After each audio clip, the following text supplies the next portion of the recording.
Welcome into overtime. Good evening to everyone. Hope you're having a wonderful night. And we're here just to make it just a little bit better before we send you off to the sweet by and by, meaning your bed. Another great week of high school football, and we're here to talk about it alongside Jim Baxter of scvarsity.com. That's his Twitter handle. You can follow him on Twitter. Of course, Jim, another good week of high school football, and it's moving kind of fast. I mean, it seems like we just started overtime, and now we're talking about 5th, 6th, 7th week, depending on if we count week 0. But we're in the 6th week, I guess, of high school football, but it's moving fast. And game to watch last week, we went with the rematch of the Division I 4A state title game.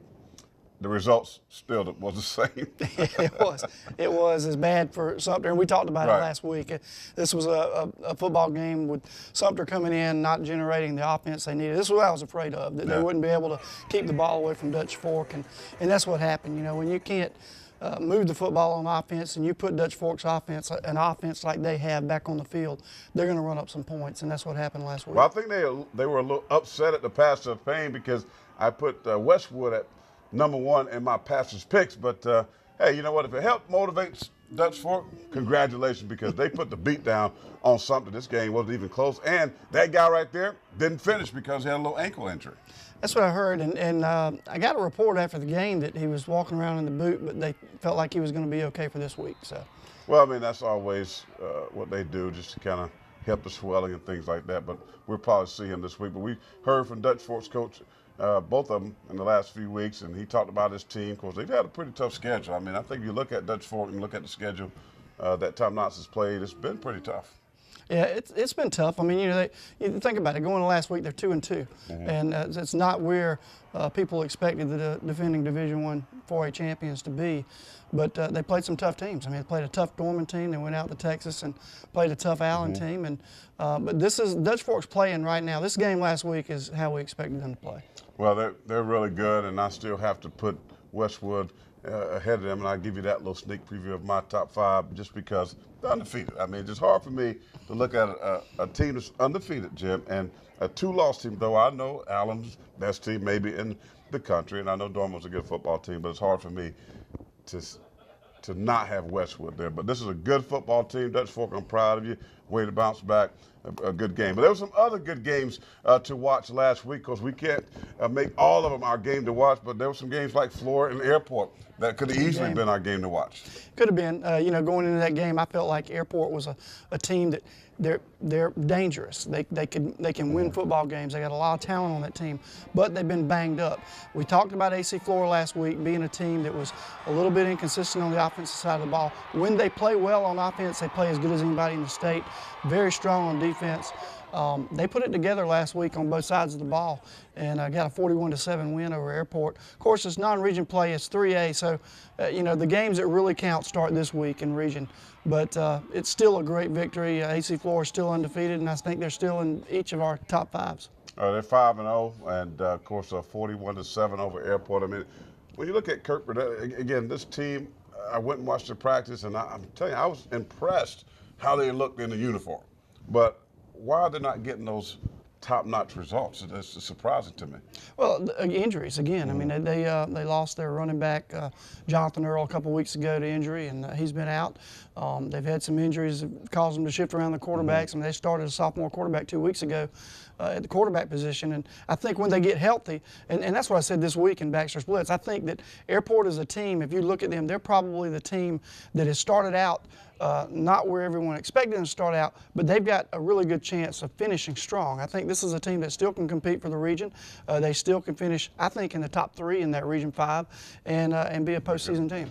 Yeah, I can see that happening. Of course, Newberry, Eau Claire was another game. Of course, Eau Claire not really having a good season, but Newberry is a team that's going to have a good one this week as they're going to take on a team that I like in Keenan. Yeah, Newberry is a tough football team. Now, they've got the 1 loss on their record, but this is a strong football team on the ground. You watch them, they've got great talent. The quarterback is phenomenal. I don't know if you had a chance to see this young man yet, but just a great dual threat quarterback. He's dangerous with his legs. Actually has gotten better from last year to this year as a passer as well. But there's no reason for that Newberry Bulldog team to throw the football when they run it like they do. Yeah, that's a good football team, of course, 56-0. But here's a team that I am impressed with. And this team is Dr. Jerry Brown. Seems like everywhere he goes, everything he touches, it turns to gold. Since they lost to Lawrence, this team, we talked about them. We thought the wheels were going to fall off. Well, they got out of that bus, and they fixed that wheel, and they are rolling again and rolling very smoothly. Took care of South Aiken. Their Ryan Lee, my man, has stepped up and played some good football. Give Dr. Jerry Brown some credit. Watch out for them Vikings. They did. You know, listen, I said a few weeks ago it looked like the lug nuts were coming off and the wheels were wobbling. And they've got out and they've tightened those lug nuts up. They're rolling pretty good right now. The thing that concerned me about that game, though, as good as Spring Valley is on defense, they gave up 35 points to South Aiken. But, you know, putting up 56 points on the offensive side of the ball is huge. Ryan Lee, big game. Guys over there just stepping up for them. And I think that this is a Spring Valley team that's starting to hit really what we expected them. I had them in the top 5 in the state in preseason, and they just didn't play like that. They quickly fell out of the polls, but they're going to reappear. Well, I think because you got to get used to a system. I mean, Miles Aldridge was excellent out there as a football coach. Had a great program going. Of course, he moved on up to North Carolina, and they had to get used to Dr. Jerry Brown and what he's trying to do, how he's coaching. And I understand what was going on out there, but maybe now these kids are believing. But those kids are playing hard. In Spring Valley, you may have some movement in the pastor's pick. Just saying, we'll see a little later on in the show. All right, we got to take a break. When we come back, we'll talk about this week's game to watch, and it's going to be a good one. You don't want to miss what's coming up next after this timeout.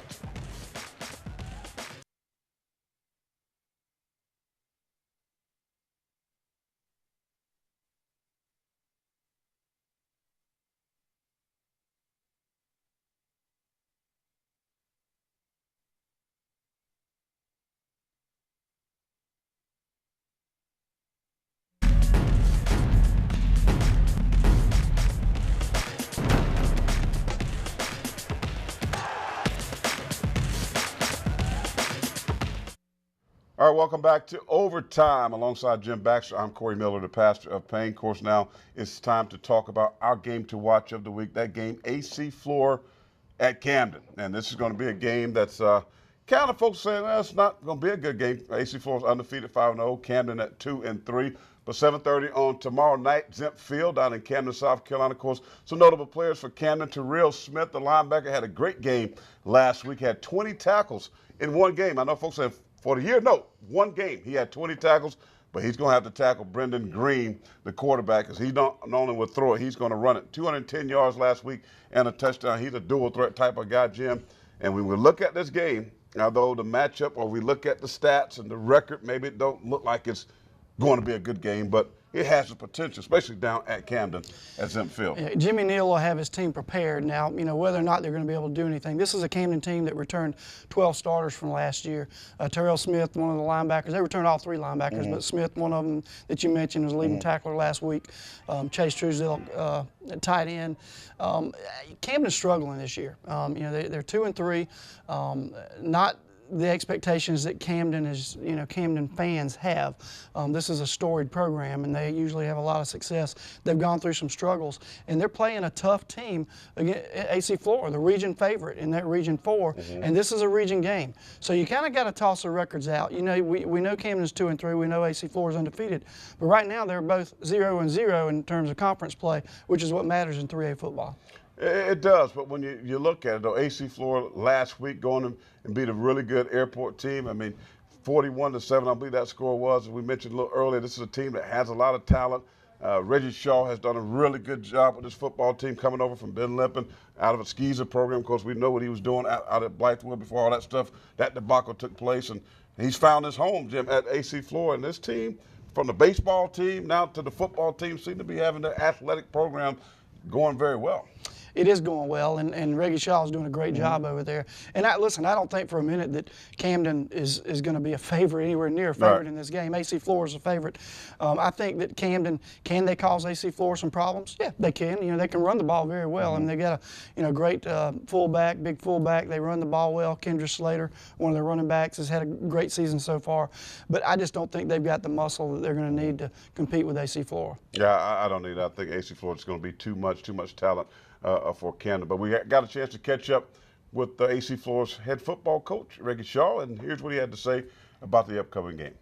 The guys have lived up to expectations. They worked hard and gotten better each week. We got great coaching staff. We got great kids. So we're excited about heading in the region here. Well, we know it's going to be tough. Camden always plays well at home. They're well coached. They do a good job, and they got good athletes. So, you know, we can't beat ourselves. What we're focusing on right now is being consistent and eliminating turnovers and just trying to get better each day. You know, our foundation around here is to run the football, and so we're always looking for ways to do that and improve on that. Defensively, we just want to get lined up correct and make plays. We feel like we have athletes that can make plays on both sides of the ball, but we want to put them in position to be successful. And when you do that and you look at that defense's pressure, it's, you know, you talk about athletes coming from all sorts of places on the defensive side of the ball. They're going to attack those gaps. They're going to impose their will on Camden. As he said, they can't beat themselves. So I expect him to bring pressure on defense, gap control defense, put pressure on the quarterback, try to create turnovers on the Camden side to give this offense a short field and Brendan Green, you know, a short field to work with. And I think that this game might be gone in the first half. I feel that strongly about AC FLORA against Camden. If they play a clean game. You know, Right. AC FLORA's problem right now up to this point has been turnovers and penalties on the offensive side of the ball. If they can cut that out, they're a contender in 3A. Well, here's the thing, too, and I'm going to throw this little wrinkle at you. The wrinkle is going to be, as you're going to hear a little bit later from our weather person or weather girl, Miss Dana Fulton will come up later on in the program, there could be a possibility of weather. Now, weather can sometimes be that third or 12th man or that third person that comes in and causes a big change. If it's raining, if you know, the footing, if it's slippery, balls on the ground, you can't hold the ground, it could be an issue, Jim. In 20 seconds, weather could be could play in Camden's behalf here. It could, especially for a team that turns the ball over. Yeah, so we'll see. A team that already turns the ball over, and maybe Mother Nature will be on the Bulldogs' side. Well, coming up after the break, it's time to celebrate the cheerleaders and the band and our players of the week. Stay tuned. That's coming up next after this timeout.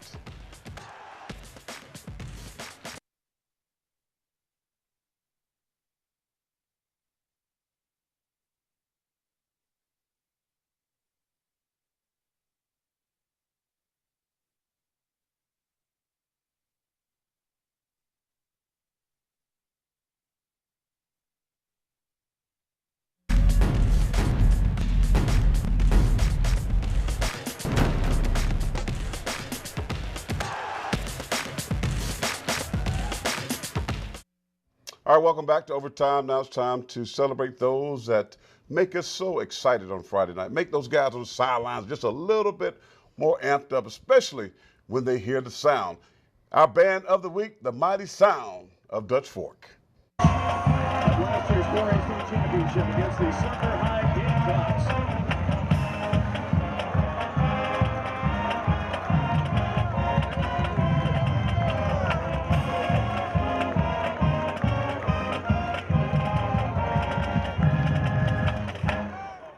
Yeah, let me get it. Bum, bum, bum, bum, bum, bum, bum, bum. You played, right? Yeah, with trombone. I might bring it in before the year's over. All right, now it's time to celebrate the girls that does such a great job on the sideline, getting those fans pumped up. The cheerleaders of the week, Mid-Carolina. Yes, Jim, Mid-Carolina, they're doing their thing. I wasn't a cheerleader, but I was in the band, no doubt about it. But you know this, Jim, you coached, played. It would not be the same. It's just the game's not the same. When I played in New York with the Giants, we didn't even have cheerleaders. No, we didn't have cheerleaders. I'm fine with cheerleaders, as long as they stay down past the 30-yard line. Oh, Lord. Get me in trouble. All right, now it's time to celebrate our players of the week, our offensive and defensive players of the week. Of course, Dutch Fork getting a lot of love. Game to watch last week, of course, the band, and now it is about Tate Fant. We talked about Matt Culver going down with that ankle, but he stepped up, Jim. Yeah, we talked about Tate Fant a couple of weeks ago being a player that has developed into a game, a game changer. I mean, he can actually take over a game himself and was able to be an integral part of that win the other night. 13 to 21, 218 yards. Touchdown there for Tate Fant. Job well done. Congratulations, you one of our players to watch. Well, I could not get by without this guy. Ryan Lee, what an excellent job. 4 total touchdowns, 3 rush, 1 pass, 200+ yards, 206 on 9 carries, Jim. 9 carries, 206 yards. Ryan Lee stepped up big. He was our second offensive player. Matter of fact, they're Offensive Players of the Week because it was hard to choose between those two guys. Outstanding. And can you imagine if he was playing, because I think his natural position is at the A-back in that offense. Can you imagine if they had a quarterback that they could fill in that spot and maybe running him at the A-back position? I like him at the A-back position, but like we used him last year at that position, but unfortunately he's the best thing they have right now at quarterback. Defensive Player of the Week, Michael Johnson out of White Knoll High School. Look at these stats: 11 tackles, 2 tackles for loss, 1 sack, and a 56-yard fumble return for the touch. So congratulations to Michael Johnson of White Knoll. Matter of fact, he'll have to tackle Ryan Lee this week, Jim. If he's going to have a chance and White Knoll's going to have a chance to win, he's going to have to try to control that option. It's going to be tough. And what's ironic is that the offense that they're going to be facing this week against Spring Valley is very similar to the offense that they used to run under their previous coach, Gordon Walters. They, they ran more of a scrum back then, but this is a very similar offense. So a lot of running, a lot of ground game, and they're going to have to stay home and keep their assignment. Should be a good game. Now it's time for your recruiting. Who's some guys that we need to keep an eye on? Well, Ryan Lee, you mentioned Ryan Lee. That was one of the ones that I had on my list this week. I think he had a phenomenal game this week, but he is really the heart and soul of that Spring Valley offense right now. 6'1", 200-pound athlete. He's getting some looks right now. I think he's going to get a lot more. This first year as a starter at that position. As the film gets out on him, you got to get film, you got to get exposure, and but once that film gets out on him, I think there's going to be a lot of people that come in, a lot of schools come in and look at him. I was talking to one of the coaches the other day from Spring Valley, and they said that there's a lot of schools asking about him right now. One of the other players that I liked this past week was Donnie Baker from Lexington, quarterback. Went down to Carolina Forest, had a great game down there, 3 touchdowns. And Donnie's a junior this year, transferred from Manning. He's a kid that's going to get some looks. I think that he's got some things to work on from a quarterback standpoint, but I think he's going to be. Sidearm right there. Yeah. Hey, you got to create your lanes. You got to create your lanes. But those are the two that I like this week in terms of. And then Hassan Belton. I wanted to mention Hassan Belton, linebacker from Blythewood. Belton is, obviously one of the top linebackers in the state. He's got more than a dozen offers right now, Corey. Most of them are FCS schools. He's still waiting on that Division 1A offer. Visited East Carolina last week. They like him. They haven't pulled the trigger yet, but I think it's going to happen for this young man. He's an outstanding player. One thing that you see with guys like that, you saw the height, the 5'11", I think it's the same thing that happened to Josh Hall in Spring Valley last year, because when you look at these guys, when you're 5'11", now you see it here and there in Division I, high-level Division I football, with a guy that's under 6 foot at that position. A lot of D1 schools won't touch them. They want taller guys so they can be able to see over those big linemen. But you see them at Citadel, you see them in Southern Conference, you see them in those businesses you're talking about. And I think they can go on and have really good careers. But I think that's why you're not seeing a ton of offers, because Josh Harlan was one of the best players in the state, period, last year. When you talk about a football player, this guy was one of the best football players that I've seen. But because he did not have the size, he couldn't garner those big-time scholarship offers. But if you look back, I mean, there's been guys like Belton, the 5'11", 210-pound frame, that have gone to play Division 1A ball and done real well at it. And I think he's one of those guys. It's just a matter of getting somebody to take a chance on it. And, it's hard to do when there's other guys out there that are 6'1", 6'2", playing the same position and with the same accolades you have. No doubt about it. We've got to take a break. When we come back, Dana Fulton, our meteorologist, will talk about the weather and our game to watch. You might need another umbrella. Just saying. She'll tell us about the weather after this time out.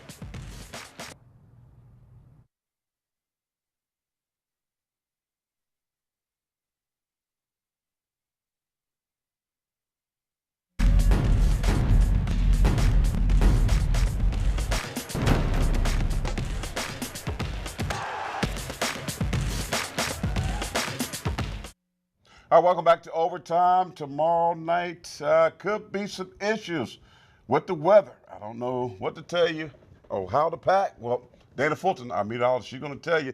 Dana, is there going to be issues for Friday night football? Might be a little bit of a problem for the games. I know you guys like to rate the players. I like to rate the weather. Looking at about a 6 tomorrow for our Friday. Kind of an okay day. Clouds increasing through the day. The reason it's a 6, it's going to start off pretty sunny. Will be nice in the morning. The problem is by the time we get towards the evening, when it really matters for football, we have those scattered showers moving into the area. Slight chance early on, and then by the time we get towards 7, those chances just kind of increasing. We'll break this down with our Future Watch again tomorrow morning. You're waking up, everything looks beautiful. It's a nice teaser, but then as we get into the afternoon, getting a little bit cloudy and a little bit wet later on. By the time we're near 7 o'clock, it's game time, and there are some severe scattered storms moving on through the Midlands tomorrow evening. So hopefully these games will go on tomorrow night. Kind of hoping this game to watch does have a chance. Kickoff is set for 7:30, and that's really when the storms are going to be in the area. It's AC against Camden tomorrow night. 79 degrees would be a comfortable night for high school football if it weren't for those scattered showers and scattered storms. Definitely keeping an eye on them, Corey. Hopefully they don't play any effect to the game, but they might not be working in these guys' favor tomorrow night. Dana, thank you so much. I mean, the rain, you play in the rain. Come on. Football players are tough. We play in the rain, but when you talk about storms and lightning, a brother got to get up out of there because you can't get struck by some lightning. So make sure you pay attention and get that weather app for sure, and so you'll know what the weather's going to be like this afternoon. Now, it's time for the top 5. Jim Baxter's top 5 versus my top 5. Who's yours? Well, my top 5 hasn't changed a lot. We still have Dutch Fork at number 1, Westwood number 2. We'll get this settled towards the end of the season because the next to the last game of the season they're going to play each other. AC FLORA sitting at number 3 after a great game last week. They haven't moved. Spring Valley reemerges in my top 5. They're at number 4, bumping Chapin down to number 5. And I think Spring Valley is a team that could actually move up in those rankings. Yeah, no doubt about it. I got high hopes for Spring Valley. Well, here's my top 5.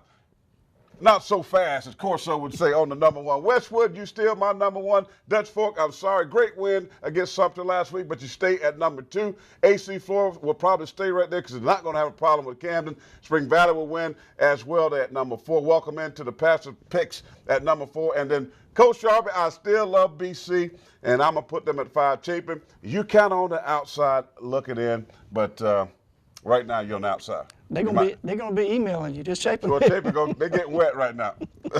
Other games to watch, some other good games to watch this weekend or Friday night. White Knoll and Spring Valley, we kind of talked about that. Newberry and Keenan, and Blythewood at South Florence. Jim, some other good games.